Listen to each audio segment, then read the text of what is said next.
No último vídeo a gente aprendeu sobre o calor latente e o calor sensível. Então aqui eu vou estar dando um probleminha para a gente poder resolver um exemplo. Então nós temos que determinar a quantidade de calor necessária para elevar a temperatura de 400 gramas de gelo de menos 20 graus para 75 graus. Aí ele dá alguns dados para a gente, como o calor específico do gelo, que é 0,55 cal por grama grau Celsius. Calor específico da água, que é 1 cal por grama grau Celsius. E o latente de fusão, que é 80 cal por grama. Então aqui a primeira coisa nesse problema é montar um diagrama de temperatura, tá? Então a gente montou aqui um diagramazinho onde a gente coloca a temperatura inicial, a temperatura da mudança do estado físico, se houver, e a temperatura final. Então aqui a gente pode dividir esses diagramas em 3 etapas. Como a gente está trabalhando com água, então a gente tem que lembrar quando é a temperatura de fusão e ebulição, tá? Então aqui nós temos menos 20, é gelo, vai até 0, isso é etapa 1. No 0, que é o ponto de fusão, é etapa 2.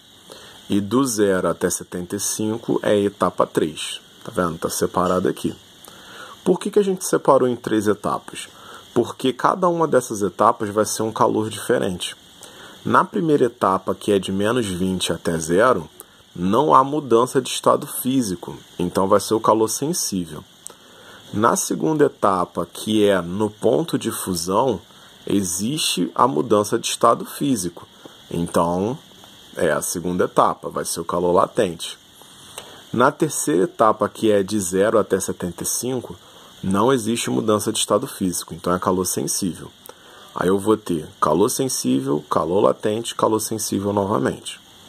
Então vamos para a etapa 1, que é calor sensível. Vou pegar a massa de gelo, que é 400 gramas. Vou usar o calor específico do gelo, que é 0,55. Vou pegar a variação de temperatura. Temperatura final é 0, temperatura inicial é menos 20. Então, ó, fica 0 menos 20. Lembrando que esse menos aqui é da variação, tá? Então, multiplico o sinal, menos com menos vai dar mais. Então, eu tenho 0 mais 20. E 400 vezes 0,55 dá 220. Vou somar, né? 0 com 20, que dá 20. E multiplicar 20 por 220, que dá 4.400. Então, já calculei a caloria da primeira etapa. Vamos para a segunda. Calor latente.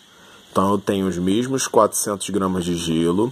Vou multiplicar pelo latente de fusão, que é 80, que eu vou ter 32.000 calorias. Então, já tenho aqui a quantidade de caloria da etapa 2. Etapa 3, sensível de novo. Então, eu vou ter as 400 gramas, que agora vai ser de água. O calor específico da água, que é 1, e a variação de temperatura, que é final menos inicial. Então, agora a gente tem a 75 menos 0. Então, vai ser 75 menos 0 é 75. 400 vezes 1, 400. 400 vezes 75 dá 30.000 calorias. Então, aqui eu tenho a quantidade de calorias de cada etapa. Mas não é isso que ele quer. Ele quer a quantidade de caloria necessária do processo todo. Então, eu tenho que fazer o quê? Somar as 3 etapas. Então, eu vou ter a quantidade total de caloria, que vai ser a caloria da etapa 1, mais a caloria da etapa 2, mais a caloria da etapa 3.